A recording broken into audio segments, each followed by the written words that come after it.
Hey guys, it's Abby from Autumn of Pellinor, and today I'm going to be showing you the books I've brought with me down to university.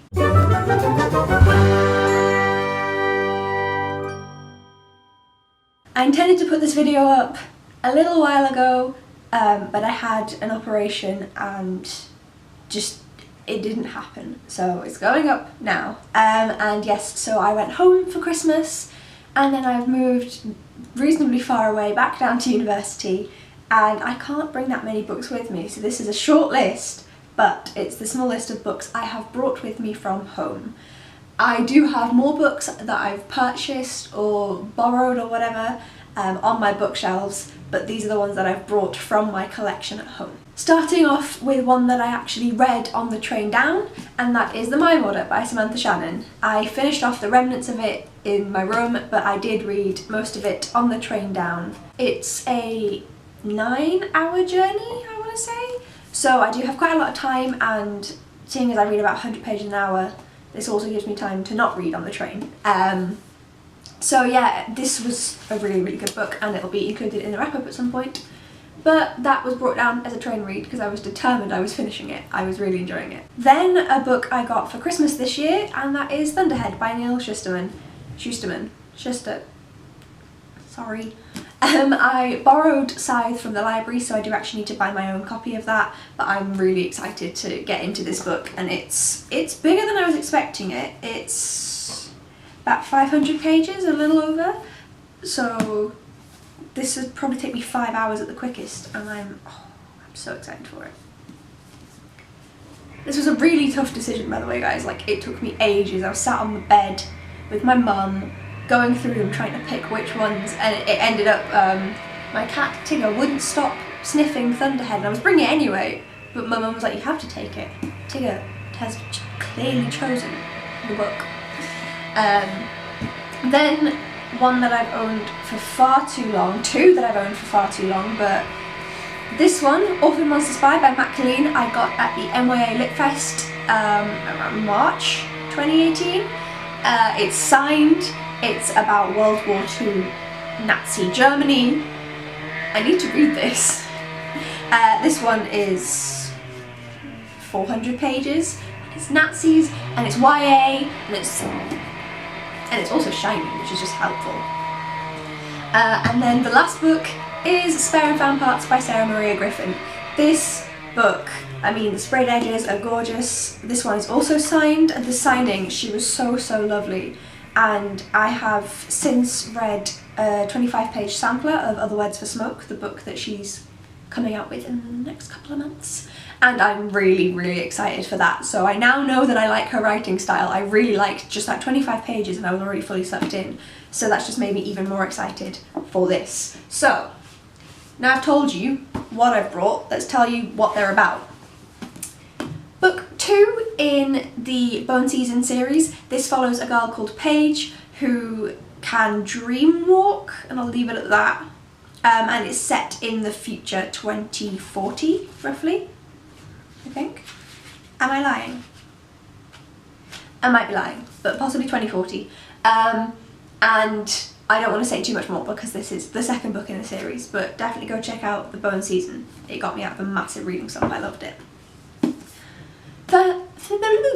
Thunderhead, again, I can't say too much, but I can describe Scythe, which is, it's a utopian world, I guess it's technically dystopian, where healthcare has risen to such a point where people don't die of like natural causes, like people don't have heart attacks or whatever, and so to control the population there is a government mandated thing called size. I mean, they're separate from the government so that they're not influenced by politics, but it's mandated within the system, and these sides kill a quota of people every day, every year, and 2 people are hired to train as the new scythe.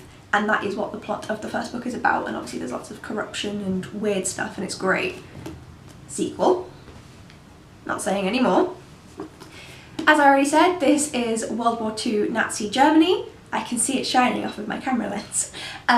This is a young Jewish girl, I believe, and she looks Aryan. She looks like a true Aryan race, Nazi, whatever. So she infiltrates she's only a young girl, she's a young teen I think, and she infiltrates a Nazi boarding school to try and help bring them down essentially.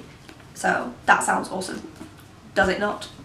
And then finally, Spare and Found Parts. This is set in a post-dystopian world. I'm not sure how to describe it. Like, the dystopian aspect is done, but it's like, it's not a nice place, it's just kind of like that bit's over with now. And lots of people are missing limbs and things like that, and they all have mechanical ones, but Nell is special, her name is Nell, yes, in that she has a mechanical heart. I think she's the only one with machinery on the inside. Yes, it says on the blurb.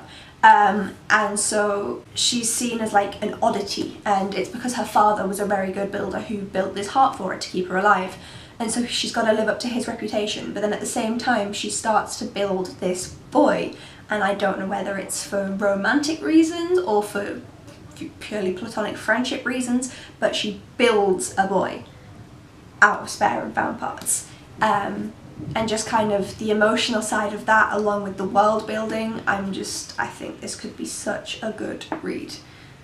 And that is it. Those are the 4 books out of about 150, just under 150, that I elected could come back with me from uni. These actually didn't come with me. My mum came down for my surgery to look after me. She came down a few days later. So they came down in her suitcase because they didn't fit in mine. Which is why it's just, I mean, that one came down with me on the train, but these came down in her suitcase.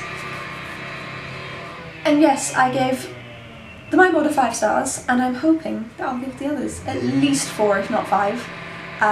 These are like books that I'm anticipating adoring, so fingers crossed. So yeah, that is what I've brought with me. This was... apologies for the drilling, I don't even notice it half the time anymore. I live on a building site, essentially it was meant to be finished in September. It's January. Yay.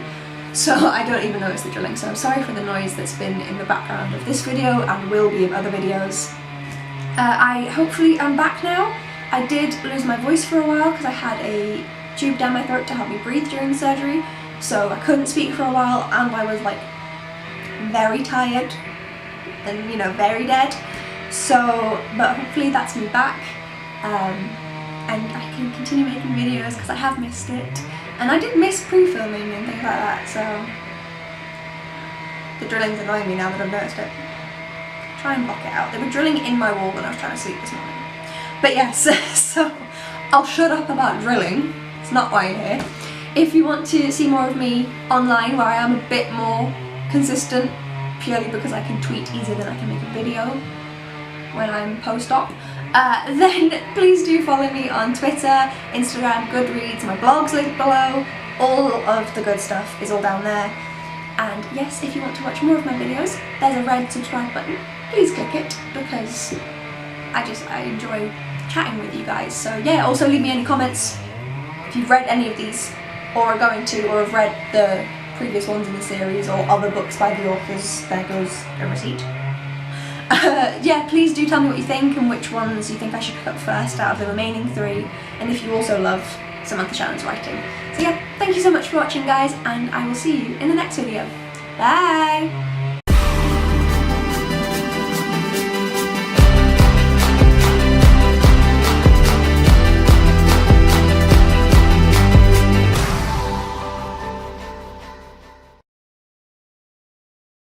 Now the drink stops. Now. Good eat.